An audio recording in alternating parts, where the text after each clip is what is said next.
Today's lesson is Seeing Through the Spoofers. Hi, everybody. I'm Roger. And I'm Mike. And today we're going to continue talking about spoofers, people who try to treat you online, especially when they try to disguise themselves as somebody trustworthy, like a finance company or whatever, and they try to get information from you so they can cheat you and get into your account and take all your money. Exactly. This type of crime is more generally called a scam, so you could call them scammers, but spoofers is kind of a newer term made up for these people who especially do this kind of crime online because, of course, they're not disguising their faces and their identities in a physical sense, but they are pretending to be people, or they're even setting up websites that look like legitimate websites, maybe from banks and whatnot. But, of course, they're just doing that in order to trick you into giving them your private information, especially your login and security information for the internet, for different programs and websites. And then once they do that, they can get control of your computer, your bank account. They can do all sorts of horrible stuff. So today, we're going to move to a more positive sort of what can we do about this? We're going to give you some really good tips, really wise tips, kind of street smart tips for being on the internet in order to avoid the scammers and not allow them to get in and take control of all sorts of parts of your life that you don't want them having control of. So let's listen to the first paragraph, which kicks off our article for today. Some of these spoof communications can be very convincing indeed. Spotting a fake isn't always easy. However, there are some methods you can use to see through spoofing deceptions.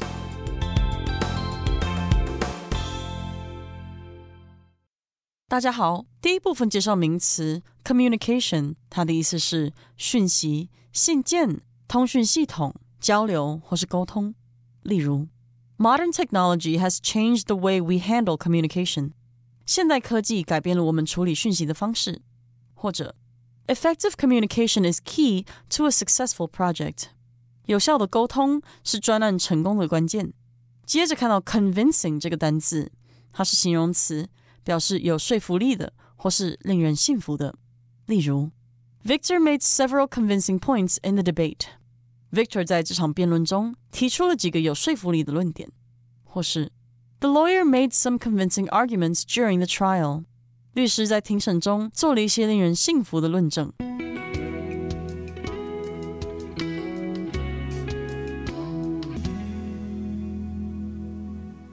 Okay, let's talk about the first part of our lesson for today. It says, some of these spoof communications can be very convincing indeed.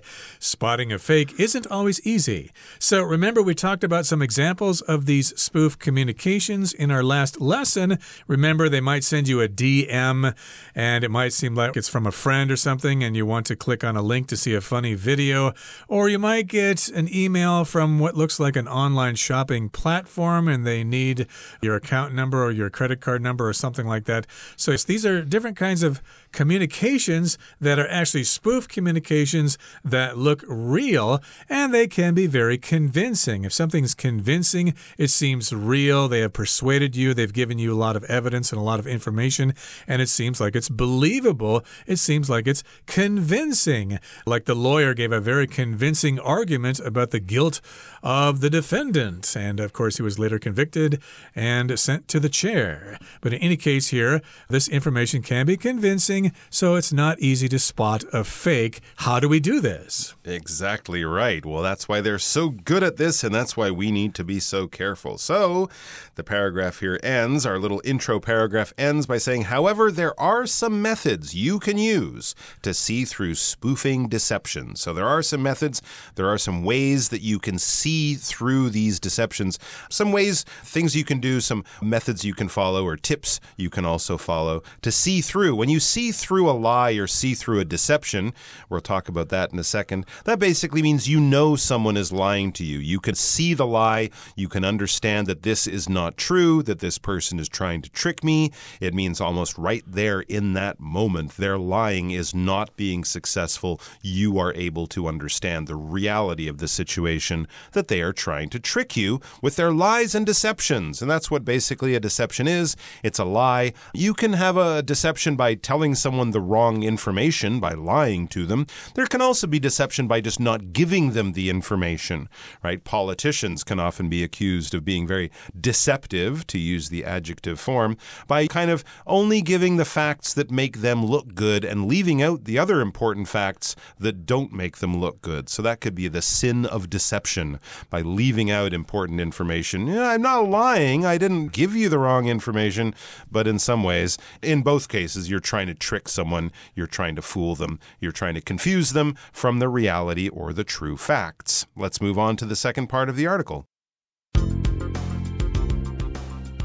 You can avoid lots of traps simply by checking email addresses, phone numbers, and website addresses thoroughly.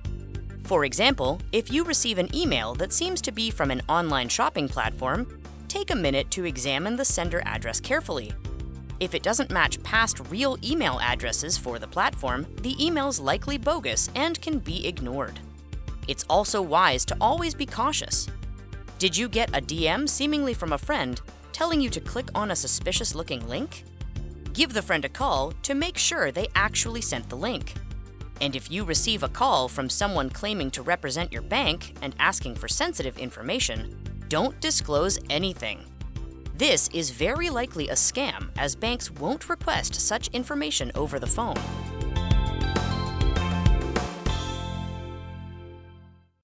第二部分看到名词 website， 它的意思是网站。例如 Jules is really good at designing websites. Jules 相当擅长设计网站。也可以说 Check out our website to learn more about our products. 请看我们的网站以进一步了解我们的产品。再来介绍形容词 bogus， 表示假的、假冒的或是伪造的。我们可以说 Jay often made bogus claims about the success of his family. Jay 常以他们家族的成功事迹发表不实的说法。又或者说 The defense attorney introduced completely bogus evidence during the trial. 辩护律师在审判期间提出了完全虚假的证据。后面看到形容词 suspicious， 它的意思是可疑的或是怀疑的。例如 The bank was investigated for suspicious transactions. 该银行因可疑交易而受到调查。又或者说 The price of the TV was so low that Brett was a little suspicious. 这台电视的价格太低，令 Brett 觉得有点可疑。再来我们看到 disclose 这个单字，它是动词，指的是透露、揭露或是使公开。举例来说 The police chief held a press conference to disclose the details of the case. 警察局长举行记者会，公布这起案件的细节。又或者说 All of the information about the job position will be disclosed at the interview. 有关此工作职位的所有资讯将在面试时公开。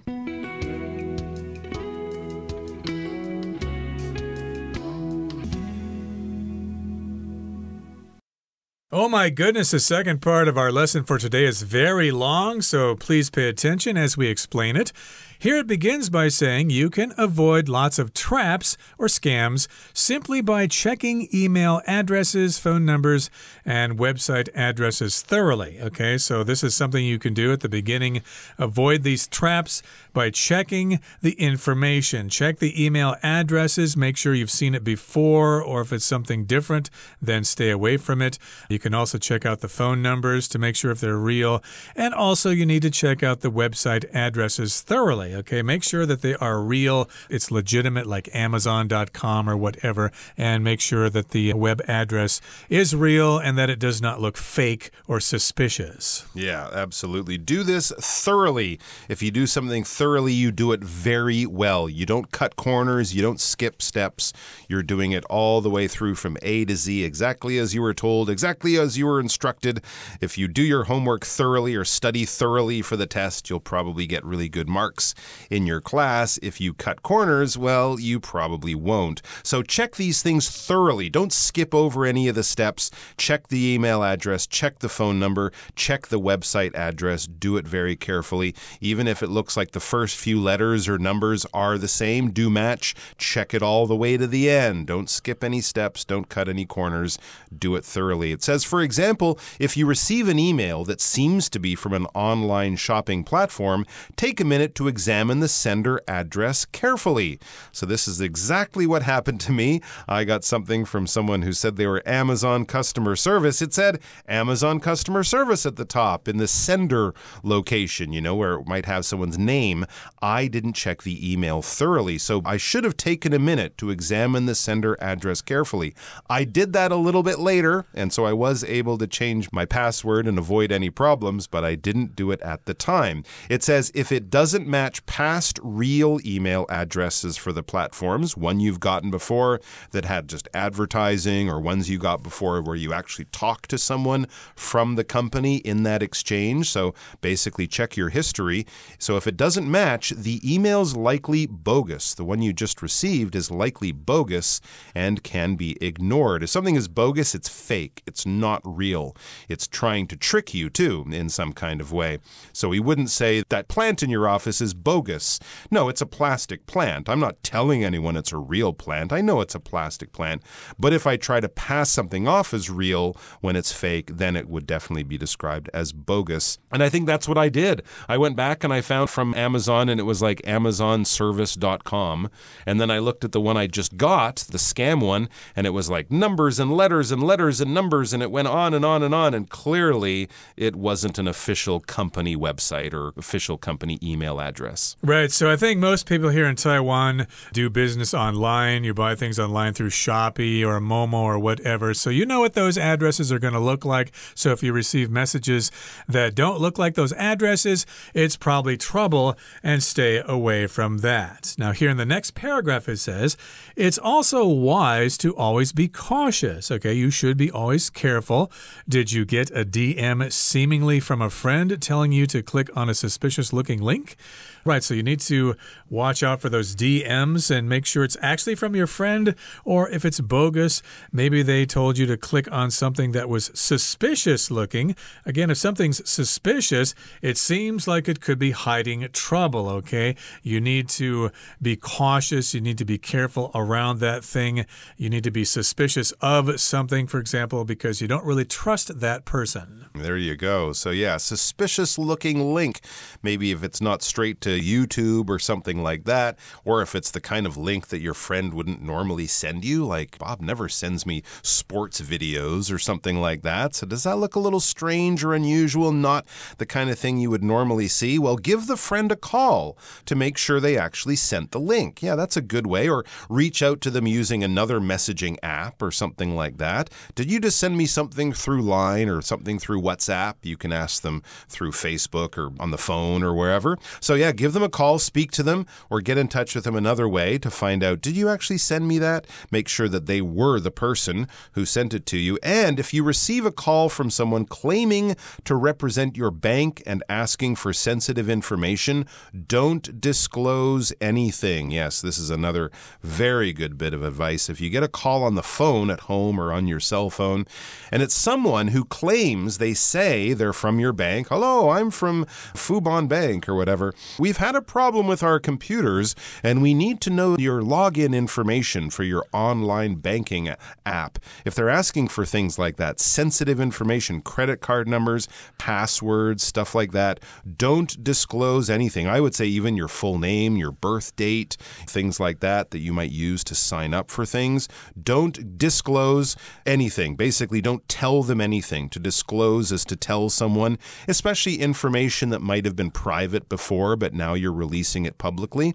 The journalist won't disclose his sources for the story about the president's corruption. He's not going to tell people who he got the information from.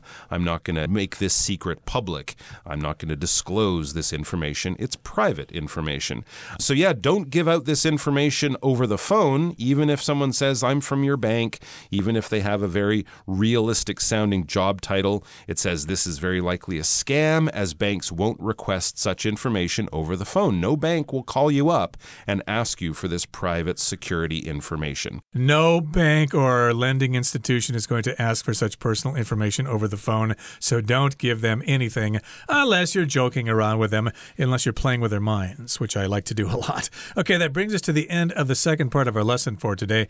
Here comes the third part. We'll wrap things up.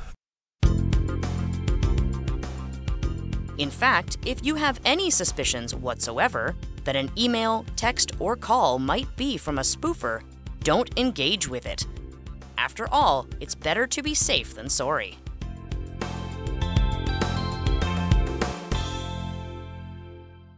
第三部分最后看到副词 whatsoever， 它表示丝毫、任何或是无论怎样。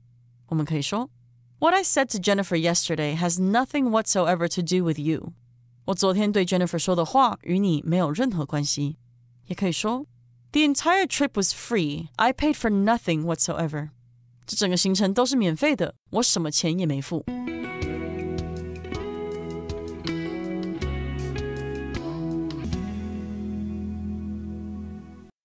All right, we are back with the third and final little wrap-up for our article.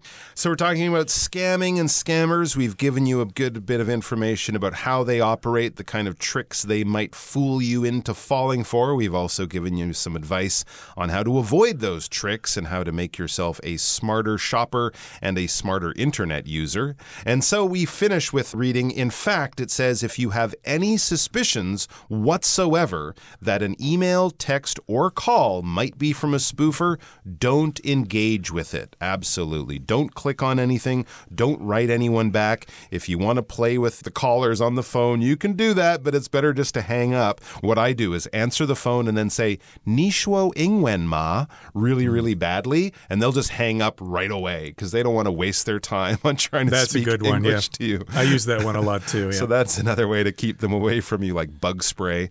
But anyways, yes, if you have any suspicions, any doubts, any worries, if something seems suspicious, you have suspicions. You look at something and go, that's not right. I think there's something bad going on here, something tricky going on here. So if you have any of those doubts, if there are any little questions in your mind going, this doesn't seem right, whatsoever. This is kind of like saying at all. If you have any suspicions at all or any suspicions whatsoever that an email, text, or call might be from a spoofer, so if any little part of your mind is going, wait a minute, are you sure about this? Don't engage with it. Don't answer it. Don't respond. Just ignore it or delete it if it's an email or something like that. Hang up the phone right away if you think someone's trying to con you. After all, it says, and here's a classic bit of advice, it's better to be safe than sorry. It's better to be a little bit too safe and maybe ask a few too many questions than it is to be sorry, to make that mistake and then feel sorry, feel regret afterwards because you were so easily conned by that scammer on the phone. In fact, after that Amazon scam, I remember a few months later, I had a real problem with Amazon. Something couldn't get delivered. A guy actually called me and he said, I'm from Amazon. I'm calling to help you. And I say, how do I know you're who you say you are? So I had to get him to send me an email through Amazon. So I became quite suspicious after that. And I think that's probably better than just falling for any little trick, any little scam, any little spoofer that, reaches out and gets into your emails. There used to be the scam where they threatened to kill your son or your daughter because they had kidnapped them or something. Oh, yeah, okay. I remember getting a call from somebody and the person said, Bah! Wabibang Jala! And I thought, I don't have a son, so this is obviously a scam. So I responded in English and then they swore at me in Taiwanese and then they hung up the phone. Really? So these things do happen from time to time. So yeah, watch yourselves, take care of yourselves because, of course, we want you to keep on studying with us. We don't want you to be totally out of your money so you can't buy our magazine or listen to our radio show. Okay, that brings us to the end of our lesson for today. Here comes Hanny.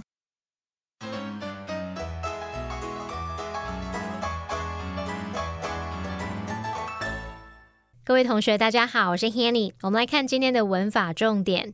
课文第一部分提到可以使用一些方法来看穿诱骗的行为。那文中是用到 deception 这个名词来表达欺骗、欺诈行为，或者是它还有隐瞒的意思。那它的动词是 deceive， 我们来学习它的字首字根。好，看到 CAP 或者是 CEIVE 或是 CEPT 这一类字根表示拿取、掌握或者是接受的意思。那么在 deceive 这个字当中，它的字首 DE 有分离或者是否定的语义，字根 sieve 表示取得。那同学们可以试着想，以不好的方式、不当的方式取得，那就有欺骗、欺诈的语义咯。所以 deceive 这个动词它就表示欺骗、蒙蔽等等。我们顺便补充2个有相同字根的单字。第一个是 perceive， 它的字首 P-E-R 表示完全贯穿，字根 sieve 表示接受。那当我们完全接受、全心全意接受某事物，你才能够好好的察觉、好好的理解它。那这样也许可以联想到 perceive， 它有认知、察觉或者是意识到的意思。第二个补充的是 receive， 它的字首 R-E 有往回的意思，那么字根 sieve 表示拿取。那从字面意思来看就是取回嘛，所以 receive 它有接收、收到的意思。看到课文第2部分，有一句他提到说，如果你接到某个宣称代表你银行的人打来的电话，并要求提供敏感资讯，不要透露任何讯息。那文中是用 disclose 这个动词来表达透露、揭露。我们也来学习它的字首字根。好，看到 CLUD、CLUS 或者是 CLOSE 这一类字根，它有关闭、封锁、结束或者是围住的意思。像 include 是把什么包围在里面，那所以它就有这个包括的意思。而在 disclose 这个字当中，它的字首 DIS 它有相反、否定的语义。close 是关闭，那关闭的相反应该很容易理解，这个字它有揭露、透露或者是使公开的意思吧。好，我们顺便补充几个有这一类字根的动词。第一个是 conclude， 它的字首 CON 表示完全， clude 有结束的意思，那完全结束应该就可以想到 conclude 它表示结束、总结。第二个补充的是 exclude， 它的字首 EX 表示在点点点之外，字根 clude 表示关闭。当我们把某人或某事物关在外面，那就表示把它排除在外，不包括的意思咯。好，第3个补充的是 seclude， 它的字首 SE 表示分开， clude 表示关闭。那如果把自己关起来，跟大众群体分开、分隔开来，那就表示孤立、隔绝。所以 seclude 它就是指使隔离、孤立或者是隐居的意思。好，那么以上今天重点整理，我们回顾这些单字吧。Communication.I recently received several communications from the bank about my account. Convincing. Her argument was very convincing, so everyone agreed with her. Website. You can find more information about the event on the official website. Thoroughly. Stan cleaned the house thoroughly before the guests arrived. Suspicious. Looking out her window, Iris noticed a suspicious man outside her apartment building.Disclose.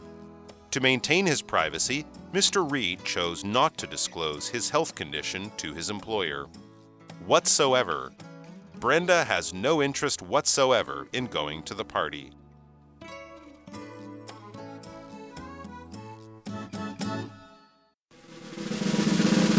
Discussion starter starts now! We've got a discussion starter for today, and the question is, what would you do if you thought you had fallen victim to a spoofer, and why?